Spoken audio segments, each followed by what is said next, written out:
오늘 읽은 본문의 말씀을 중심으로 해서 구원받는 믿음이라는 제목으로 잠시 하나님의 말씀 앞으로 함께 나아가기를 소원합니다.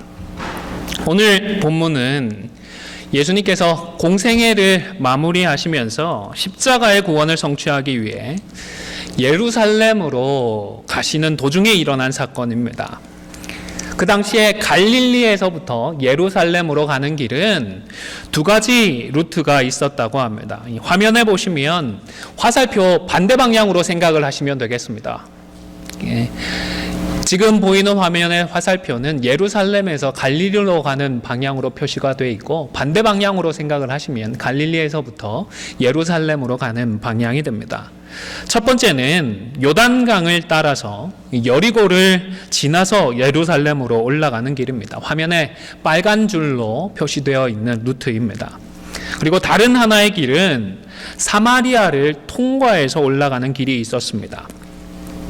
사마리아로 올라가는 길은 파란 길로 표시가 되어 있는데요. 사실은 이 길이 지름길입니다.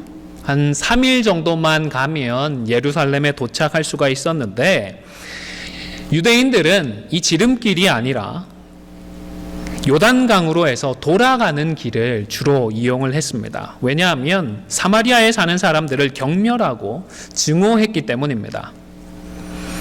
유대인들만 사마리아 사람들을 증오했던 것이 아니라 사마리아인들도 유대인들에 대해서 좋지 않은 감정들이 많이 있었습니다.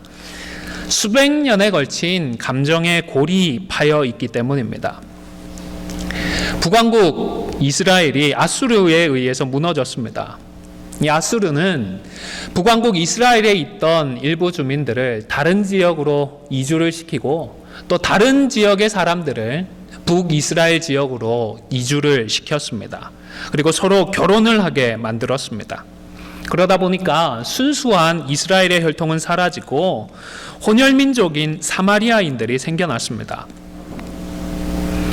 유대인들도 바벨론에 의해서 무너지고 난 다음에 70년이라고 하는 포로 생활을 하기는 했습니다. 하지만 그들은 순수한 혈통을 보존했기 때문에 사마리아인들을 무시하고 천대했던 것입니다. 바벨론 포로에서 돌아와서 예루살렘 성전을 재건할 때에도 사마리아인들이 먼저 손을 내밀었습니다. 같이 좀 동참하게 해달라 요청을 했지만, 유대인들은 순수성을 잃어버린 자들과는 함께 할 수 없다면서 그들을 거절했습니다. 그래서 그들은 나중에 그리심산에 그들만의 성전을 따로 건축해 버렸습니다. 신구약 중간기에 들어가게 되면 이제 말라기 이후에 예수님이 오실 때까지 한 400년의 역사가 있는데, 그 시기에는 유명한 알렉산더 대왕의 그 헬라 제국이 위세를 떨칩니다. 알렉산더 대왕이 죽고 난 이후에 헬라 제국이 몇 개의 왕조로 분열이 되는데, 그 중에 한 왕조가 유대 지역을 지배하고 다스리게 되었습니다.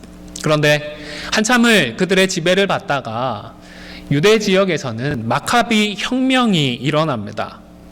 그들의 힘으로 유대 땅을 지키겠다라며 힘으로 외세를 몰아냈던 것입니다. 그리고 이때에 사마리아 지역까지 영향력을 확장하게 되었는데, 이때가 예수님이 오시기 한 150년 그 어간 전이 됩니다. 이때의 유대인들이 사마리아인들에게 유대교로 개종할 것을 강요했는데, 사마리아인들이 어땠을까요? 거절을 했습니다. 우리가 왜 개종을 해? 버텼습니다. 그랬더니 유대인들이 무슨 짓을 했느냐 하면, 그리심산에 사마리아인들이 세워놓았던 그 성전을 파괴해 버렸습니다. 굉장히 기분이 나빴겠죠. 화가 났겠죠. 그러다가 AD 한 6년 즈음에 사마리아인들 중에서 또 기가 막힌 일을 벌였습니다. 6월절 자정쯤에 예루살렘 성전 안에 잠입을 합니다. 그리고는 공동묘지에서 꺼내온 뼈들을 성전들 여기저기에 흩어 놓았습니다. 성전이 부정하게 되었죠. 그래서 6월절 제사를 드리지 못하는 초유의 사태가 일어났던 것입니다. 예수님의 때까지도 유대와 사마리아 사이에 이런 악순환이 계속되고 있었던 것입니다. 이때로부터 한 20년이 지났을 때가 오늘 본문입니다.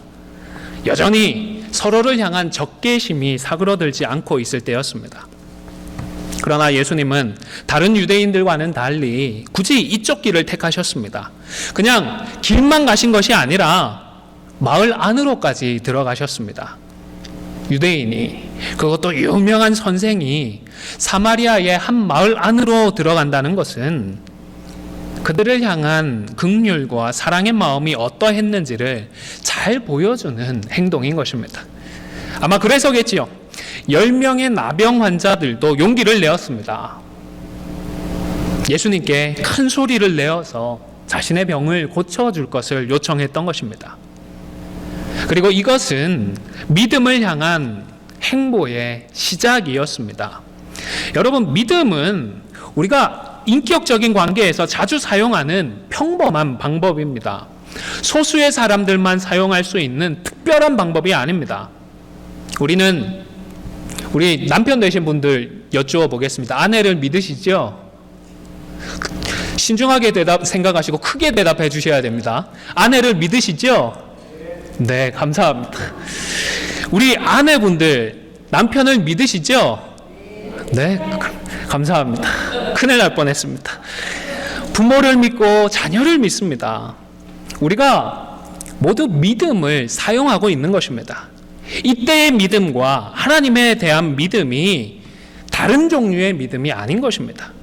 그렇다면 우리가 관계 속에서 이미 익숙하게 사용하는 믿음이라고 하는 이런 보통의 방법으로 하나님께서 우리를 구원하시는 이유는 어디에 있을까요?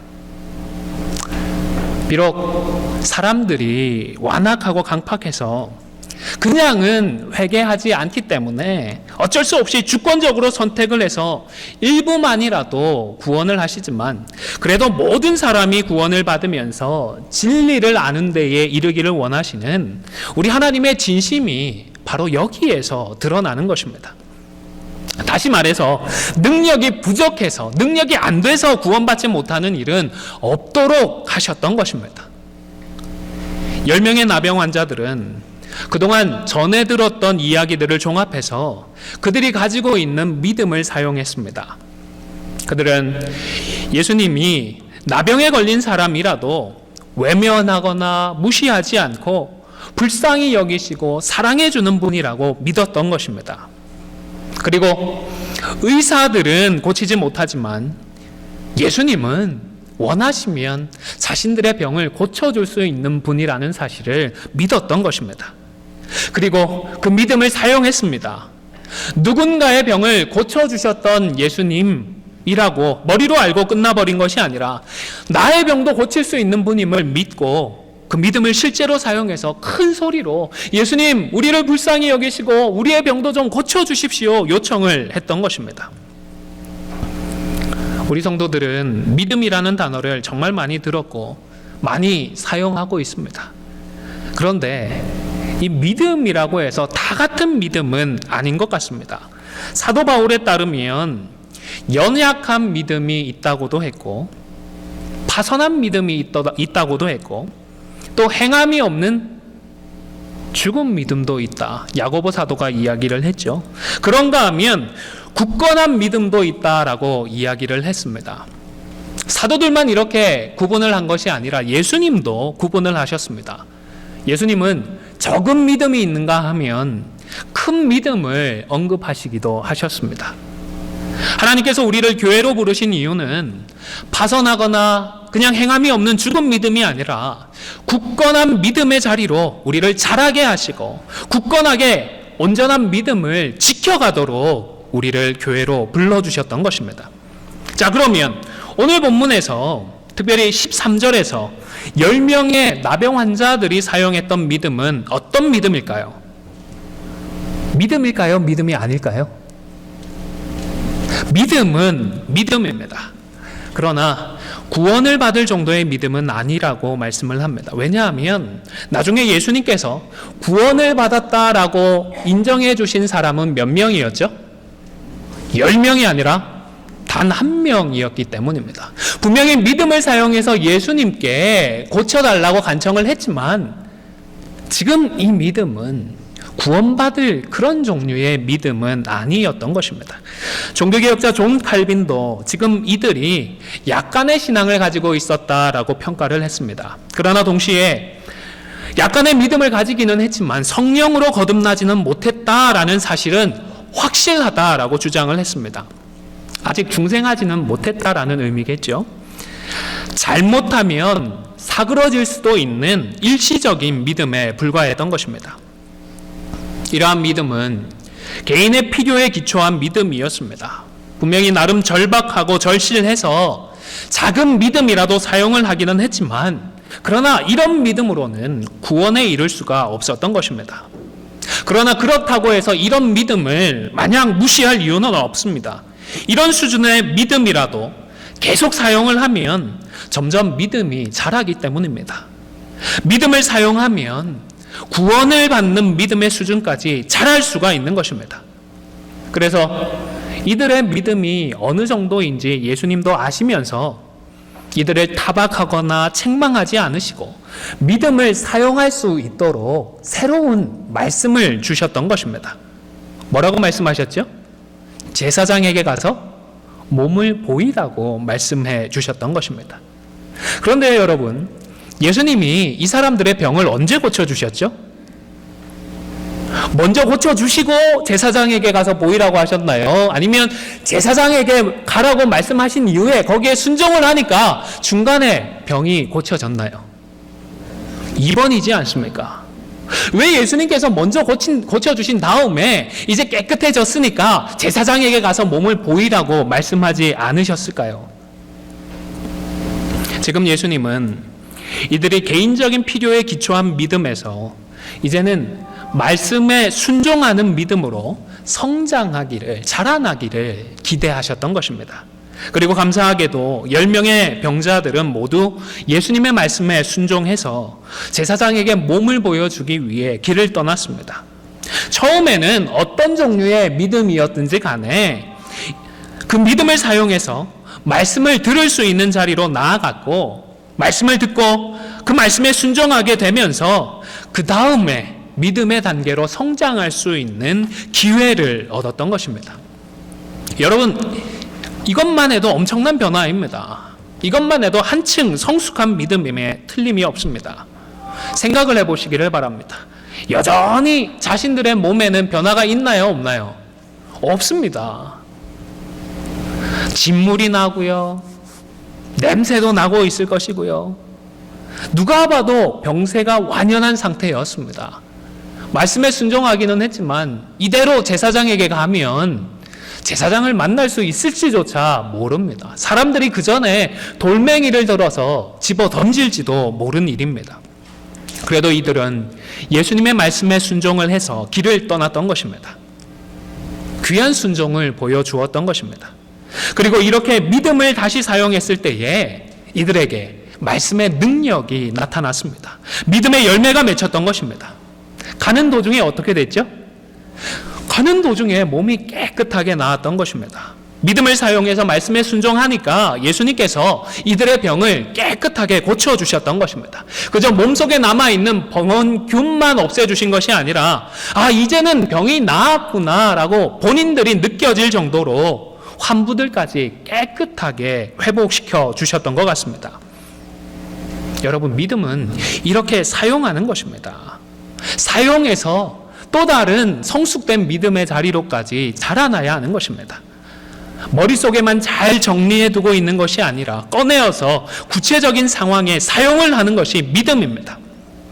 믿음을 사용할 때에 하나님은 믿음의 열매를 허락해 주시고 이러한 열매를 통하여서 다시 믿음이 자랄 수 있는 기회를 얻게 되는 것입니다.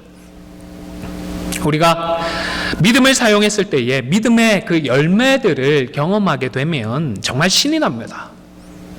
신앙생활을 했더니 비즈니스도 잘 되고 아이들도 잘 자랍니다. 건강하고 만사가 형통합니다. 그러면 신앙생활할 맛이 나지 않겠습니까? 그런데 말씀에 믿음으로 순종을 해서 병고침을 받고 잘 되는 거 참 귀한 일이기는 하지만 그러나 이것이 최종적인 목적이나 이것이 결코 우선되는 목표는 아닙니다. 참된 목적, 최종적인 목표는 구주 되시는 우리 예수님을 인격적으로 만나고 예수님을 우리의 왕으로, 우리의 주인으로 모시고 주님과 함께 살아가는 여기에 있습니다. 예수님만이 우리의 죄의 문제를 해결해 주심을 믿고서 하나님의 자녀가 되어서 성화를 거쳐서 영화에 이르는 구원의 모든 과정을 이루고 하나님을 영원토록 기뻐하고 즐거워하며 교제하는 것이 우리가 바라보는, 우리가 함께 목표로 해야 하는 공통의 그 목적이 되는 것입니다. 오늘 본문에는 병고침을 받았던 10명 중에서 단 한 명이 이 중요한 구원의 출발선까지 도달을 했습니다. 이 사람은 제사장에게 가는 도중에 자신의 병이 깨끗하게 나은 것을 알게 되자 하나님께 큰 소리로 영광을 돌리면서 예수님께 다시 돌아왔습니다. 그리고는 예수님의 발 아래 엎드려서 감사를 했습니다. 공교롭게도 이 사람은 유대인들이 개보다도 못한 혼혈족이라고 무시했던 사마리아 사람들이었습니다. 다른 9명이 유대인이었는지 그 안에 또 사마리안이 있는지 아니면 다른 민족이 있는지는 정확히 알 수는 없습니다. 나머지 9명이 유대인이었을 것으로 추정하는 분들이 많기는 한데 오늘 본문의 내용만으로는 그렇게 결론을 내리기가 쉽지는 않은 것 같습니다. 확실하게 말할 수 있는 것은 예수님께 돌아와서 예수님께 감사했던 그 단 한 사람은 사마리아인이었다라는 사실입니다. 자, 그러면 예수님께 감사하러 돌아온 이 일이 왜 하나님께 영광을 돌리는 일이 될까요? 그리고 예수님은 왜 이 사람의 믿음이 그를 구원했다라고 선언해 주셨던 것일까요? 15절에 보면 이 사람은 병이 나은 즉시로 하나님께 영광을 돌렸다라고 했습니다. 어떻게 했길래 하나님께 영광을 돌렸다는 말일까요? 누가 고쳐주셨죠? 예수님께서 고쳐주셨습니다. 와, 예수라고 하는 선생님이 나를 고쳐주셨다. 이렇게 이야기했으면 하나님께 영광이 되었을까요? 안 되었을까요? 예수님이 영광을 받으셨겠죠. 그러나 예수님을 통하여서 하나님께서 나를 고쳐주셨다라며 하나님께 영광을 돌렸던 것입니다. 그리고 병이 나았으니까 만나고 싶은 사람도 만나고 가족도 만나고 하고 싶은 것도 마음대로 할 수 있었지만 그 모든 것들을 다 제쳐두고서 하나님께서 역사해 주신 예수님을 만나고 특별히 하나님의 아들임을 믿게 된 예수님께로 감사라고 하는 인격적인 관계로 돌아왔던 것입니다. 지금까지 전해 들었던 그 모든 소문들과 예수님의 가르침에 대한 이야기들, 그리고 이번에 자신이 직접 작은 믿음이나마 사용을 해서 말씀에 순종하여서 하나님의 능력을 체험하고 나니까 예수님이 그저 뛰어난 인간이나 훌륭한 선생 정도가 아니라 정말로 들어왔던 대로 하나님의 아들이시고 하나님의 메시아라는 사실을 믿게 되었던 것입니다. 그리고 예수님은 이런 그의 마음을 꿰뚫어 보시고 그의 믿음이 이제는 구원을 받을 만한 믿음임을 인정해 주시고 이 믿음으로 그가 구원을 받았다라고 선포해 주셨던 것입니다. 그리고 이 사람이 믿었던 그대로 죄를 사하고 사람을 구원하는 능력을 가지신 하나님으로서 자신의 그 존재를 예수님은 알려주셨던 것입니다. 여러분, 세상에서 존귀한 그 어떤 사람도 죄사함을 선언할 사람이 있을까요? 사람 중에는 그 누구도 죄사함을 받았다 선언할 수 있는 사람이 없습니다. 병을 나은 것을 제사장은 확인해 줄 수 있어도 제사장조차도 이 사람의 죄가 사함을 받았다 선언해 줄 수가 없는 것입니다. 죄사함을 선언하고 구원을 받아서 천국 백성이 되었다라고 선언할 수 있는 것은 하나님이신 예수님이니까 가능한 선언인 것입니다. 비록 무시당하고 경멸당하는 이방인의 설상가상으로 나병 환자로 오랫동안 살아왔지만 예수님을 믿고 예수님의 말씀에 순종하면서 다시금 그의 믿음이 자라는 은혜를 경험하면서 그는 마침내 예수님을 인격적으로 믿고 죄의 권세에서 벗어나 하나님의 자녀가 되었다라는 선언을 받게 되었던 것입니다. 여러분, 지금까지 우리가 확인한 것처럼 믿음이라고 해서 다 같은 믿음이 아닙니다. 그리고 내 믿음이 어떤 믿음인지, 다른 사람의 믿음은 또 어떤 믿음인지 확인하는 것보다 더 중요한 것은 지금 내게 있는 그 믿음을 사용해서 우리의 믿음이 점점 자라게 되는 것입니다. 이것이야말로 우리의 신앙생활의 가장 핵심적인 목표가 되어야 하는 것입니다. 누누이 말씀을 드리지만 우리가 무엇인가를 해야 하고 위대한 업적을 이루기 위해서 신앙생활을 하는 것이라면 하나님은 굳이 우리를 사용하실 이유가 없습니다. 천사에게 한마디만 하면 되기 때문입니다. 그것이 더 정확하고 확실한 방법이기 때문입니다. 시켜놨더니 실패도 하고 하라고 해줬더니 불평하고 원망하는 것이 우리들인데, 이런 우리들보다야 뛰어난 능력으로 불평불만 없이 실수 없이 일을 완수해내는 천사들이 100배 1000배 낫지 않겠습니까? 그러나 하나님께서 원하시는 것은 일이 아니라 우리가 아버지 하나님의 수준까지 자라고 성장해서 우리와 풍성하고 깊은 교제를 나누고자 하시는 것입니다. 그래서 이런저런 일들을 만났을 때에 믿음을 사용하고 말씀에 순종해서 우리가 자라고 우리의 믿음의 진보가 있기를 원하시는 것입니다. 여러분, 하나님께서 우리에게 주시는 말씀들이 때때로 버겁게 느껴지고 부담스럽게 느껴질 수도 있습니다. 나는 안 되겠다, 못하겠다, 포기해버리고 싶을 수도 있겠습니다. 그러나 하나님께서 그렇게 도전하시는 이유를 기억하시기를 바랍니다.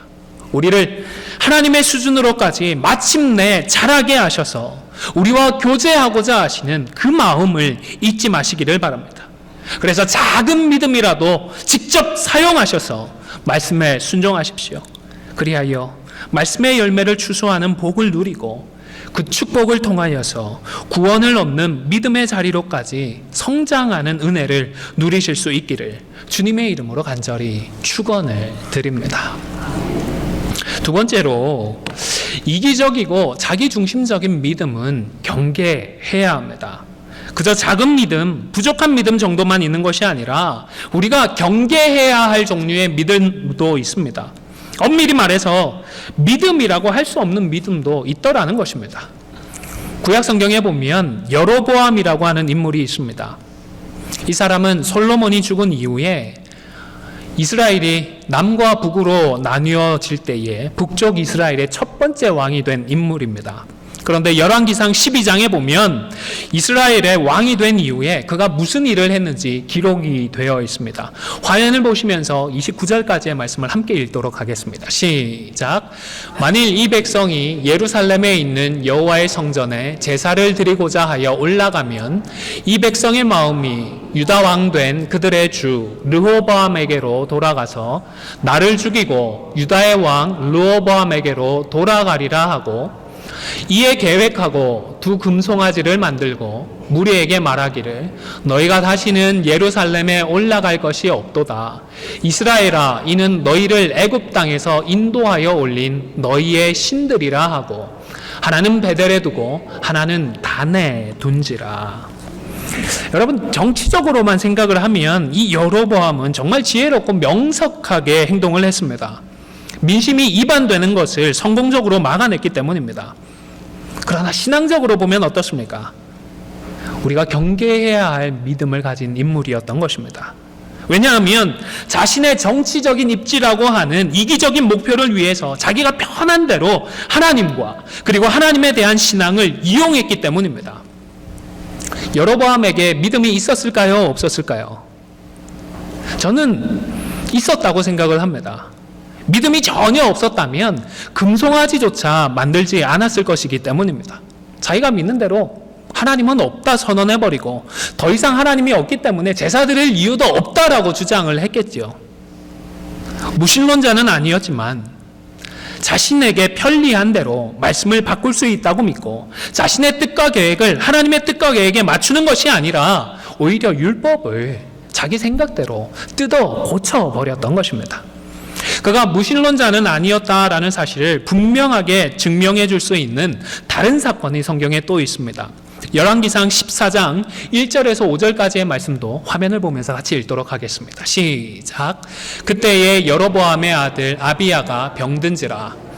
여로보암이 자기 아내에게 이르되 청하건대 일어나 변장하여 사람들이 그대가 여로보암의 아내임을 알지 못하게 하고 실로로 가라. 거기 선지자 아히야가 있나니 그는 이전에 내가 이 백성의 왕이 될 것을 내게 말한 사람이니라. 그대의 손에 떡 10개와 과자와 꿀 한 병을 가지고 그에게로 가라. 그가 그대에게 이 아이가 어떻게 될지를 알게 하리라. 여로보암의 아내가 그대로 하여 일어나 실로로 가서 아히야의 집에 이르니 아히야는 나이가 많아 눈이 어두워 보지 못하였더라. 여호와께서 아히야에게 이르시되 여로보암의 아내가 자기 아들이 병들었으므로 내게 물으러 오나니 너는 이러이러하게 대답하라. 내가 들어올 때에 다른 사람인 체함이니라. 여로보암의 아들 아비야가 병에 들었습니다. 만약 여로보암이 하나님의 존재를 믿지 않았다면 굳이 선지자를 찾아갔을까요? 아니지 않습니까? 하나님의 존재를 그래도 믿었고 하나님께서 알려주실 수 있다라고 믿었기에 아내를 보내었던 것이 아니겠습니까? 물론 뭔가 양심에 걸리고 체면은 차리고 싶었던 것 같습니다. 아니면 두려웠을 수도 있겠습니다. 그래서 자신이 직접 가지 않고 아내를 보내었습니다. 심지어 변장을 하도록 했습니다. 그러나 하나님을 믿었기 때문에 절박한 순간이 되자 또 하나님을 찾았던 것입니다. 그러나 믿음은 믿음이지만 여로보암은 자신의 이익과 편리를 위해서 하나님의 말씀과 하나님의 뜻을 바꾸려고 했습니다. 또한 하나님 없이 마음대로 살다가 자신이 필요할 때에는 얼마든지 다시 하나님을 찾고 하나님을 이용할 수 있다 생각을 했던 것입니다. 이런 믿음은 경계해야 하는 것입니다. 로이드 존스 목사님이 관련해서 이런 글을 쓰셨습니다. 우리는 정말 어리석습니다. 그러면서도 우리 자신이 굉장히 똑똑한 줄 알고 있습니다. 우리는 우리가 하나님의 율법을 당겼다, 늦췄다 할 수 있다고 자신을 설득합니다. 그리고 마음 내키는 대로 삽니다. 그러다가 위기가 닥치면 근심 어린 표정을 짓고 위선적인 눈물을 흘리며 독실한 신자인 척 거룩한 가면을 쓴 채 하나님께 약간의 선물을 들고 가서 도움을 청합니다. 그것이 정말 효력을 발할 것이라고 생각하면서 말입니다. 우리는 멋대로 살다가 하나님이 꼭 필요할 때 막판에 가서 하나님께 돌아서면 된다고 우리를 설득합니다. 이런 식으로 하나님을 우롱할 수 있다 생각합니다. 여러분, 믿음에는 여러 종류의 믿음이 있지만 그 중에는 여로보암의 믿음처럼 명백히 우리가 경계해야 하는 믿음도 있습니다. 사랑하는 성도 여러분, 이런 류의 믿음은 기도함으로 철저하게 경계할 수 있기를 주님의 이름으로 간절히 축원을 드립니다. 이제 말씀을 마무리하고자 합니다. 작은 믿음이라도 어떻게 해야 한다고요? 사용해야 합니다. 그저 우리의 마음속에 생각 속에 넣어두고 있는 것이 아니라 꺼내어서 사용을 해야 합니다. 믿음을 사용해서 말씀에 순종하고 그리하여 예수님을 구주로 믿는 믿음으로까지 자라야 하는 것입니다. 믿음이 자라서 하나님과 깊이 교제할 수 있는 자리로 나아가는 것을 신앙생활의 목표로 삼으십시오.